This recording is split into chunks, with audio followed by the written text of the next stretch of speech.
Hi, welcome back. I am R K. Shrivastava. आज हम लोग सिंपल प्रेजेंट टेंस में इंट्रोगेटिव प्लस नेगेटिव पढ़ेंगे और ये आपका पार्ट 5 होगा। और पार्ट 4 तक हम लोग WH वर्ड पढ़े थे, इंट्रोगेटिव सेंटेंस का ही पार्ट पढ़े थे। इंट्रोगेटिव सेंटेंस को उसमें बताया गया था कि ये कितने प्रकार के होता है, क्वेश्चन कितने तरह से किया जा सकता है। अब हम लोग इसमें पढ़ेंगे कि इंट्रोगेटिव और नेगेटिव, यानी ऐसा कोई सेंटेंस होता है जिसमें दोनों बात होता है, उसमें नेगेटिव भी होता है और इंट्रोगेटिव भी होता है। तो उसका कॉन्सेप्ट यहाँ समझेंगे। देखिए, जैसे यहाँ पे हम सब्जेक्ट लेते हैं, स्ट्रक्चर इसका पहले नोट कर लीजिए।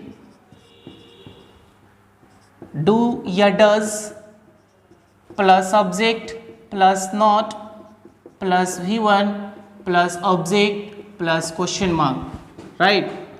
तो ये हुआ आपका इंट्रोगेटिव प्लस नेगेटिव का structure. Do does plus subject plus not plus V1 plus object. अब इसके अनुसार हम एग्जाम्पल लेते हैं और इसका प्रैक्टिस करते हैं। जैसे यहाँ पे अगर सब्जेक्ट लिखता है I, V, U, देखो प्रैक्टिस करने का तरीका क्या है। ऐसा ही तरीका से आप आगे भी सक्सेस हो सकते हो किसी भी सेंटेंस को बनाने में। और ये प्रैक्टिस कर लो, ये स्पोकन के लिए भी काम करेगा और रिटेन के लिए भी काम करेगा, दोनों के लिए। दे पुलर नेम आप कुछ भी ले सकते हो, यहाँ पे रिया एंड रोहन कुछ भी ले सकते हो, कोई दिक्कत नहीं है। ही शी रमेश। अब यहाँ पे जो है आप जो है इनके साथ डू लगाएं, डू, ठीक है ना। और यहाँ पे कोई V1 रखे, सॉरी नॉट रखे, नॉट। अब देखिए ये बेसिस से आप प्रैक्टिस यहाँ पे कराया जा रहा है, प्रैक्टिस एक्सरसाइज आप करते रहिए घर पे, इसके बेस पे एक्सरसाइज कर लीजिए। यहाँ पे कोई V1 वर्ड लेते हैं, जैसे यहाँ पे लिख लिया रेड और कोई ऑब्जेक्ट दीजिए, रेड इंग्लिश और क्वेश्चन मार्क, ठीक है। फिर एक यहाँ पे भी नॉट, सॉरी यहाँ पे पहले डज लीजिए, डज। देख लीजिए किस किस सब्जेक्ट के साथ डज लगता है, डज नॉट होता है, और किस सब्जेक्ट के साथ ये तो पहले ही वीडियो में आप सब समझ गए हैं लोग। नॉट प्लस सॉरी नॉट, यहाँ भी रेड और इंग्लिश क्वेश्चन मार्क। अब इसका प्रैक्टिस कर लीजिए, बहुत आसान तरीके से आपको बताया जा रहा है प्रैक्टिस करने के लिए।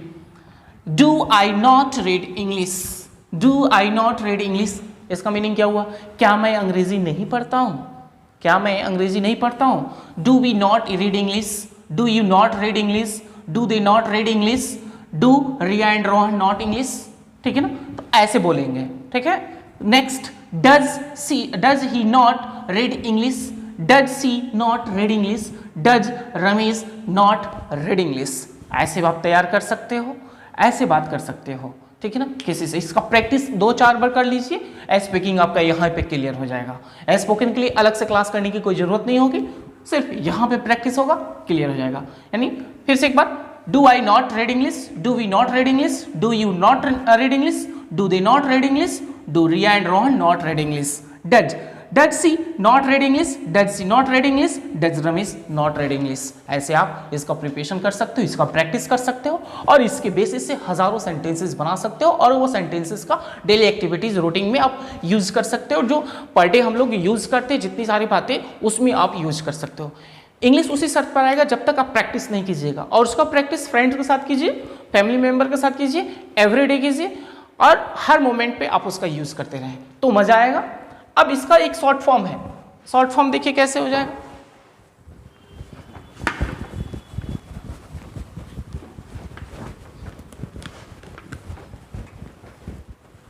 जो आप यहाँ पे do does plus subject plus not plus V1 लगा रहे हैं, तो यहाँ पर कर सकते हैं डायरेक्ट डोंट प्लस ऑब्जेक्ट, ठीक है ना, और डजंट, डजंट प्लस सब्जेक्ट, ऐसे भी इसका यूज किया जा सकता है, ठीक है ना। डोंट प्लस ऑब्जेक्ट और डजंट प्लस ऑब्जेक्ट इसके स्पीकिंग में लिया जाएगा। कहाँ लिया जाएगा? स्पीकिंग में। जब भी आप बोलिए उस टर्म में, स्पीकिंग टर्म में आप इसका यूज करेंगे।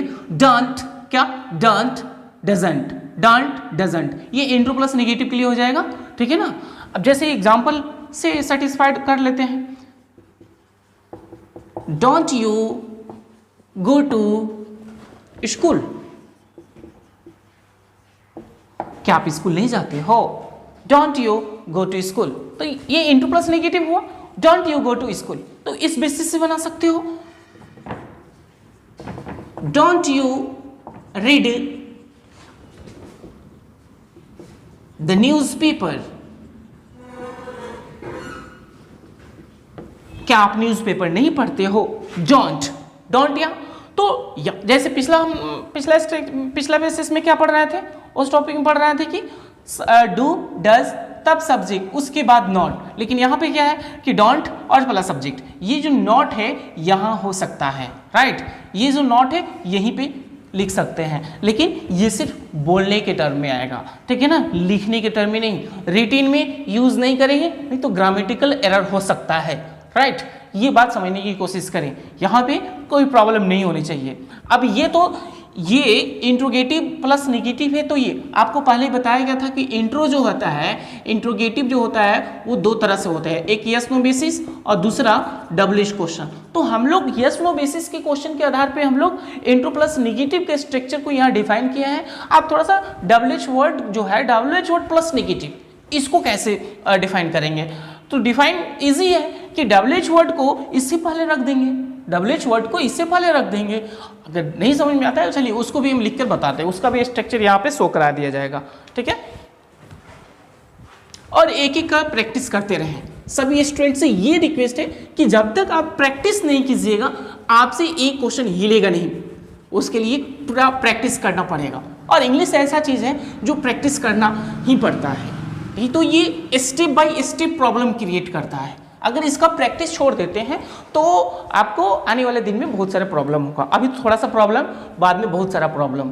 ये आप देख रहे हैं कि हम लोग शुरू से ही 5 क्लास से ही इंग्लिश पढ़ते आ रहे हैं और फिर भी प्रॉब्लम है कि sir I don't know how to speak English. यही क्वेश्चन सबके दिमाग में रहता है कि मैं अंग्रेजी नहीं बोल पाता हूँ, मैं अंग्रेजी नहीं लिख पाता हूँ। तो नहीं, ऐसी बात नहीं, अब से नहीं, जो हुआ सो उसे भूल जाइए, अब क्लियर कर लीजिए। तो WH वर्ड का अगर लेंगे तो यहाँ पे WH वर्ड प्लस डू या does plus subject plus not plus V1 plus object plus question mark, ये कंसेप्ट क्लियर कीजिए। WH वर्ड को जो है, ये भी मैं पिछला वीडियो में बताया था कि WH वर्ड जो है इसका क्लास हम अलग से लेंगे। फिलहाल में आप जो है कुछ वर्ड्स जैसे हैं व्हाट, ठीक है, वेयर, ठीक है, वाई, ठीक है, व्हेन, तो इस तरह से जो भी कुछ वर्ड्स हैं WH वर्ड में, इसका प्रैक्टिस कर लीजिए। और इसके बाद में इसका एक अलग पैकेज लेकर आऊंगा, पूरा WH वर्ड से जितना भी रिलेटेड वर्ड होगा, इससे रिलेटेड वर्ड जितना भी होगा वो सारा का सारा आपको बताया जाएगा और उससे काफ़ी ज़्यादा बेनिफिट होने वाला है और एक एक सेंटेंस क्लियर हो जाएगा। जैसे अब यहाँ पे एग्जाम्पल लेते हैं, कोई भी एग्जाम्पल, जैसे वह क्यों नहीं पढ़ता है, ठीक है ना, वह, यहां पे एक सेंटेंस है, वह क्यों नहीं पढ़ता है।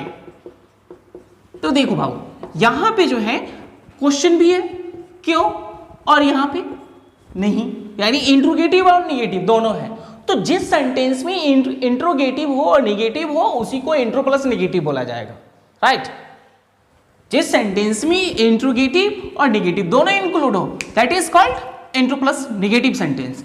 अब इसको कैसे बनाएंगे? तो सबसे पहले इसमें देखते हैं कि क्वेश्चन क्या पूछा गया, वाई, यानी क्यों, क्यों का इंग्लिश क्या होता है, तो वाई होता है। तो सबसे पहले वाई लगाएंगे, राइट। अब देख रहे हैं कि सब्जेक्ट इसमें क्या है, तो वह है, वह थर्ड पर्सन का सिंगुलर नंबर है यानी ही, तो इसमें डज का यूज करेंगे, क्या, डज का, वाई डज ही। अब ये वाई डज ही, तब नॉट का डिमांड है, नॉट। अब क्या है, वर्ब लगाना है, रीड। अब तो ऑब्जेक्ट इसमें दिया नहीं है, अगर कुछ ऑब्जेक्ट दिया रहता है, वो अंग्रेजी क्यों नहीं पढ़ता है, वो मैथमेटिक्स क्यों नहीं पढ़ता है, वो हिस्ट्री ज्योग्राफी क्यों नहीं पढ़ता है, तो यहाँ पे आप कर सकते हैं, या पेपर क्यों नहीं पढ़ता है वहां पे लिख सकते हैं। जो भी ऑब्जेक्ट होता है उसको यहाँ पे डाला जाता। अब यहाँ पे लास्ट में आपको क्वेश्चन मार्क लगाना जरूरी है। कब? जब आप लिख रहे हो, कोई पैराग्राफ तैयार कर रहे हैं उस टाइम इंट्रोगेटिव सेंटेंसेस अगर कोई आता है तो वहाँ पे क्वेश्चन मार्क बहुत ज़रूरी होता है। आप जब पंक्चुएशन मार्क्स पढ़िए, फुल स्टॉप पढ़िए, सेमी कॉलन पढ़िए, ये सब बहुत यूजफुल होता है। इसको राइटिंग टर्म में लिखना जरूरी होता है। अगर आप ये नहीं डालते तो आपका जो पैराग्राफ होगा वो एरर होगा, वो गलत होगा, वो हैंडसम नहीं होगा, वो बिल्कुल फ्लॉप हो जाएगा। तो why does he not read. अब इसी को शॉर्ट फॉर्म में अगर बनाते हो, स्पीकिंग टर्म में कैसे इसको किया जाएगा, तो जैसे वाई डोंट, सॉरी यहाँ डजंट होगा, why doesn't he read, why doesn't he read, that's fine. यहाँ पे why doesn't he read, why doesn't he read ऐसे बोल सकते हो शॉर्ट फॉर्म में। आपको ये सब बोलने की इतना जरूरी नहीं है, ठीक है ना। वाई डजंट ही रीड बोल सकते हो, लेकिन ग्रामेटिकल के अनुसार ये करेक्ट होगा, ठीक है ना। ये भी करेक्ट है, गलत नहीं है, लेकिन ये रिटेन के लिए होता है और ये स्पीकिंग टर्म के लिए है। ये दिमाग में एकदम सेट कर ले कि वाई डजंट जो होगा वो हम जब स्पीकिंग करें तो उस टर्म में बोलें, ठीक है ना। और वहां पे जब आप बोलिएगा why does he not read English, जो भी है, तो थोड़ा सा लॉन्ग जाएगा और वो थोड़ा सा मजा नहीं आएगा वो सेंटेंस में। लेकिन ये जब बोलिएगा तो ये फ्लुएंटली हो जाएगा, वाई डजंट ही रीड, हाँ ऐसे बोल सकते हैं, ठीक है।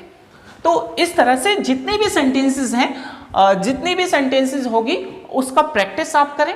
और ऐसे प्रैक्टिस कैसे कर सकते हैं, मान लीजिए जैसे मेरा पीडीएफ तैयार हो रहा है, उसका जाकर वहाँ पे मैं बताऊंगा व्हाट्सएप के जरिए से, या जब आप कमेंट कीजिएगा उसमें भी मैं बताऊंगा कि कैसे एक्सरसाइज करना है, उसका क्वेश्चन कहाँ से आएगा, सेंटेंसेस कैसे दिया जाए।